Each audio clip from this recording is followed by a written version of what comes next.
I suck at Fortnite. My name is Mingers, and let's just get this straight. If I can get 30 kills in a game of Fortnite, so can you. I mean it.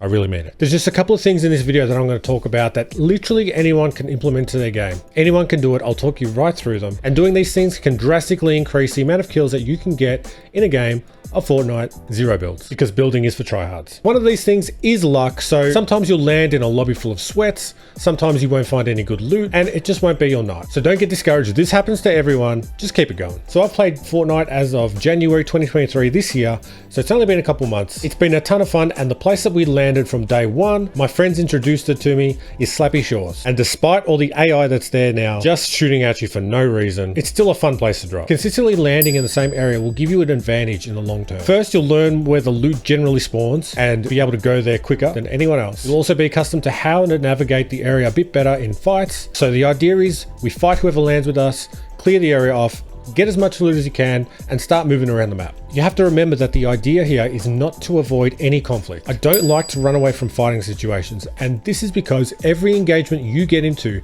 will teach you how to fight any situation better. You'll also be able to get your numbers up. Getting in more gunfights will obviously give you more opportunity to get more kills in a game, and because every gunfight is different, you'll learn a whole bunch of different scenarios. You'll learn how to take fights better, even through the losses. Unfortunately, in this game, only one other team landed here, which is highly unusual. So we managed to loot up really quickly and start moving around the map. This is a great opportunity to make sure that you have a few settings all ready to go set up to improve your game. The reason I knew there was somebody coming across a zip line behind me was visual audio cues. The little indicator here is what alerted me to somebody coming across. So I made a mental note to make sure to be ready to fight that person in a couple of seconds. You can turn on the visual audio cues in your settings menu. In the audio tab, look in the sound section and turn on visualize sound effects. This will give you visual indications for things like enemy footsteps, zip lines, people gliding in, swimming, and gunfire within certain distances. Another setting that is well worth using is preferred weapon slots. This makes it so items that you pick up automatically get placed in a slot that feels most comfortable for you. Go to the settings menu, click on game,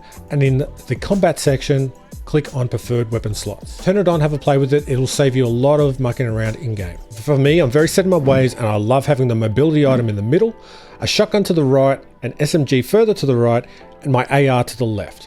The other spot I'll leave for heals, and this is why. So when I'm moving around the map using my mobility item, I know that one tap to the right, I'll have my shotgun for a close range engagement very quickly. I don't even have to look at the item on the bottom of my screen. This can stop you being killed by having the wrong gun out at the wrong time, just by knowing where your inventory is. It also helps having my AR on the other side, because I know flying around the map, if I see someone that I need to start shooting really quickly before they get into cover from long range, I just pull out my AR, one click to the left, it's right there. This is just how I figured out what feels best for me, what feels most comfortable for you might be different, so have a play around and see what you enjoy using the most. The heals that I generally like to keep are chug splashes or a slurp juice, or something that doesn't take a lot of time to sit down and wait for it to take effect. So here I managed to find a nice gold twin mag AR, a gun which I enjoy using a lot.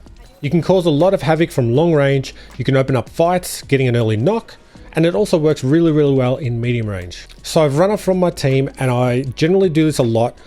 It's a bit of a bad habit, but it also helps to teach me how to take fights better by learning how to fight multiple people at the same time. It's probably not ideal, and the area of the game that I need to work on the most is just learning how to rotate around the map. I generally just run around aimlessly towards where I hear and see gunfire, which is where the visual audio cues really come in handy. Originally, I was chasing a bounty contract that we picked up, which gives you more information about where a team is. But unfortunately and frustratingly, this bounty must have been in a vehicle or something, because they were taking off across the map very fast. I finally find some fighting happening in the distance, and I'm doing everything I can to run there as quickly as possible. I want to be involved. I want to start stealing the kills before either of the teams get them themselves. As I'm approaching the fight, I'm constantly looking over and taking little jumps just to see more information, learn about where the opposition is exactly before I get to the edge of the hill. The idea here is to center the little dot on your screen, making sure it's lined up pretty much where you know people will be. So as soon as you get there, all you have to do is aim down sight and start shooting. Now, we aren't going to talk about how messy some of these shots are. Let's just pretend it was early in the night, and obviously I hadn't played in a week, my hands were cold, I was just warming up, okay? I generally try to shoot at the people who are in the middle of the fight first. They'd probably be the ones taking the most damage and the easiest to get a knock on. Obviously, the people out in the open are prioritized, and the benefit to having the twin mag AR is that the reload is super quick between one of the clips, which can keep you in the gunfight for longer. If you notice, while I'm shooting, I'm constantly moving forwards and backwards and strafing side to side. This serves two purposes. The first is that strafing might be able to help you get a little bit more aim assist than what you would standing standing still. I'm on controller, I just use my thumbs. I don't have my whole arm to aim. Give me a break. I need all the aim assist I can get. Obviously, have you seen my shots? But the second reason is I don't want to be a sitting duck for people who are going to start shooting back at me. Popping up and back behind the ridgeline makes it so the opponent loses track of you a bit more. It makes it a lot harder for them to hit their shots. So I believe this was 3 teams fighting in one area. The final team is coming from the distance. And with this first knock, I try and get a full as quickly as I can. I rarely go for a full kill during gunfights. The reason for this is avoiding getting shot from people who are still up. Once you get a knock, that person isn't a danger anymore. The people shooting at you are. So don't be thirsty for a kill. As soon as you get a knock, look for the next person. But in this situation, I did try and go for the full because at that distance, I had no time to push over and catch the rest of the team off guard. By the time I got there, they probably would have got him up. Plus, I don't exactly know where the rest of the team are yet, so I'm still looking for more information. Look, these teams that I've just fought are not the most talented people, and they might not even be real people, let's be honest. But that doesn't change the approach to the fights. It's still the same. Had any one of these people hit their shots and come to push at me properly, I would have had a ton of time to reposition, take some cover, heal, and take a fight differently. This guy gets nervous and he wants to get the tags as quickly as he can, which is a benefit to us because he's just now out in the open. At this point, I'm very impatient. I notice that half the lobby's gone and I just want to keep moving around the map. There's obviously another player left of this team because the last person was a knock and not a full kill, but they're probably hiding right now and I don't want to waste my time looking for them or maybe getting shot in the back. So we're going to be running around looking for the next fight, and honestly, get me out of the jungle. I hate this part of the map. It's the worst for visibility and just the trees, man. There's always people in the trees. So as we're pushing over, we catch a glimpse of this one guy right here who almost catches me right off guard. So as I start shooting him, I'm out in the open. I try to back away slowly so that if he does get some shots on me, I can duck behind cover. Once again, it would be very easy to go for the full here right now, but I take my time to scan the area, and also a teammate that's knocked is a little bit of bait for the rest of the team to come over and try and help them. I can see they're fairly close, but not close enough to get there in time, so I do go for the full kill just to annoy them a little bit. They are very split and obviously not very good, so I'm pretty confident for the rest of the fight.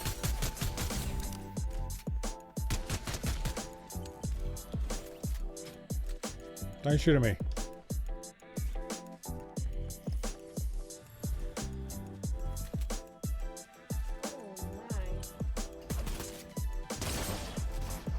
Footstep indicator coming in clutch. I should have known that guy was there, but I got lazy. Again, it's very important to be able to use any part of the environment as cover. Even though this person had no chance to shoot back, it makes it harder for them to call me out to the rest of their teammates because they probably can't see where I am. Keeping yourself behind cover makes it very hard for them to see you. Something small is to note when I climb up on the edge here to scan the rest of the area. I'm keeping close to the edge. This gives me a place to fall back into if I suddenly get shot from somewhere, or if I get caught off guard, there's somewhere for me to jump down into and reposition.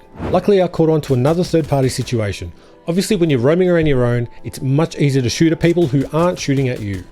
This last enemy almost caught me off guard. He was probably crouch walking for a long time, but luckily I got some shots on them, knowing that I could do 2 taps to my right to get my shotgun for a close range kill. Now is the point when I just want to reload all my guns, take a minute to reassess and look around the area. There's a dinosaur chasing me, and just to avoid a little annoying distraction, I take the roof and just avoid it. This gives me a good vantage point to look around the area. Obviously, if I get shot at, I can duck behind cover, and it stops the dinosaur from pecking at my cheeks. So it's getting towards the end game. It's pretty quiet around me and my teammates are in trouble. I'm extremely far away, but in my mind, if I get there in time, it'll give us a great opportunity to finish off the game with a win. Now, I don't want to rush all the way over there just to get shot in the back by a team that's fighting right here. So I stop and try and find the fight nearby, try and steal some of the kills. I notice our random fourth teammate picks up my teammate's cards, so even if he goes down, I still have the opportunity to get my friends back. You should always try and fight from the high ground, as it gives you a massive advantage over the people below you. They obviously have nowhere to go, and I'm obviously just being very annoying, shooting them from above.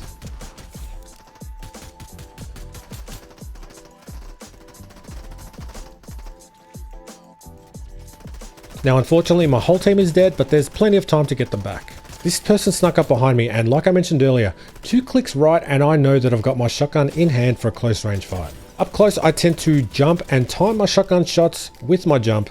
After some shots with my shotgun, I know that I can switch to my SMG and finish this fight off very quickly. Oh, so I kill him, you said? I make sure everything's reloaded, and before I go over there, I'm asking for clarification. Did a sweat kill you? Just so I know what I'm getting myself into. So as I'm sliding over there, I'm scanning the area just to see if I can see anyone. Obviously, I have no idea where anyone is, so any pieces of information will help. So I think I have enough time to get the reboot off, but this little notification tells me that there's somebody in the water behind me, so I quickly reposition, get my gun out ready to fight. But it turns out it was just a knocked person floating in the water. My thought process here is that there might be time to get my teammate's card if I can figure out who killed him and where they are. Patiently, I'm looking around and I finally notice them through the AI that's there with them. They're holding the cards from high ground. Who knows what this guy's doing, but I'll take the knock. So instead of trying to get in a gunfight with the AI, I slide back into cover and try and full kill the guy who's knocked. This AI has the ability to revive the guy, but if I get the full kill, the AI will disappear with him. The circle is closing, so I rocket in the air towards the card. I notice there's still another enemy there, but landing on him kind of scares him off. You'll notice I also got shot from the right somewhere, but I want to be a good teammate, so keeping that in mind, I run off, collect the card, and go for the reboot.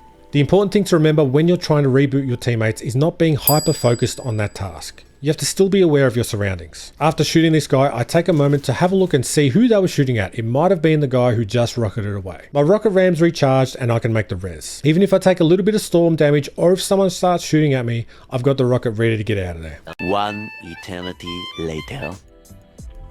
It's about to be in the ghost. For the regain, I'm calling out loot that I noticed for my teammates just to get them back in the game. I also noticed that I'm on 24 kills and the 30 is still possible. I just need to start moving around very quickly before the lobby dies. I'm a little wary of the building that my teammate pinged in case there was a team up there. I'm not sure exactly what they meant by that, but I'm hoping that this fight is either them or a distraction keeping them occupied.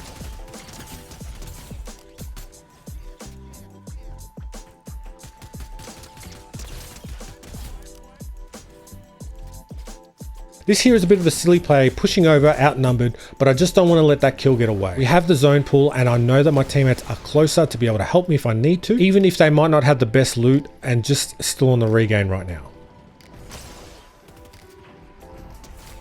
I think there's a bit of a difference when you play the final circles with your teammates trying to lock in the win, compared to stacking and being inside each other's pockets for the entire game. Here, I'm trying to give my teammates information about what I can see. You can sometimes make people panicked or confused with too much instruction when they're trying to do their own thing. They can make up their own minds about what to do rather than telling them who to shoot at and where to go. Should be guys behind us where we just came from. They jumped away, they rocketed up in the air. At this point I can see we have a clear route to the final circle. For the most part, would be pretty safe because we've just come from that direction. This also means we can hold out and pick people off who need to come towards us. Gas station. So we ended up being just 1 kill off, equaling my PR of 32. If I told my teammates that I was on PR pace, they probably would have helped me out, maybe left a few people for me, but I was happy with trying to be a good teammate after running off on my own for most of the game. So yes, I was incredibly lucky with the skill level of this lobby, but there are some fundamentals in here which literally anyone can apply to their game to improve and get more kills. If you've made it this far in the video and enjoyed, please consider leaving a like, subscribe, let me know down below if these kinds of videos are something you enjoy and we can do more of them. But until next time, thanks for watching. 31, let's go!